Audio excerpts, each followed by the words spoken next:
Formaður samtaka sykursjúkra óttast alvarleg veikindi hjá sykursjúkum verði af áformum að þeir fara að greiða fyrir lyf.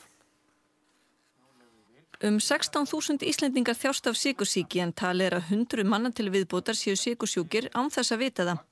Lions hreyfingin reynir nú að fækka í síðarnefnda hópnum og hefur í dag á degi sykursjúkra boðið upp á ókeypis mælingar.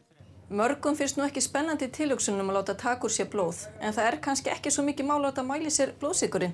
Eða það? Nei, þetta einfalt mál. Við fáum blóðið fram í fingurgóminn, síðan tökum við þetta nálina og stingum og síðan bíðum við 5 sekúndur. Þá getum við sagt það að hér frábær blóðsykur, hún mælist 4,7 millimól sem gott. Hún heilbrigð. Fram til þess hafa sykursjúkir ekki þurft að greiða fyrir lyf, en verði frumvarp sem nú fyrir Alþingi að lögum breytist þetta. Okkur sykursjúkum líst ekki vel á þetta. Þetta heilmikill kostnaðarauki fyrir okkur. Heildarverð lyfjaskammt sem Sigríður sækir á 3 mánaða fresti 70.000 krónur. Núna borgar hún ekkert fyrir hann, en verði frumvarpið að lögum þarf hún að borga 30.000 krónur í fyrstu lyfjakaupum, en svo tæpa 7.000 krónur í næsta skiptið. Ég óttast það að einstaklingar hafi ekki efni á þessu.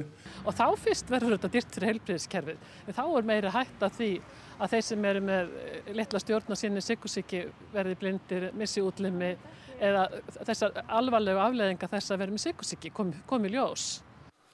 Allt bendir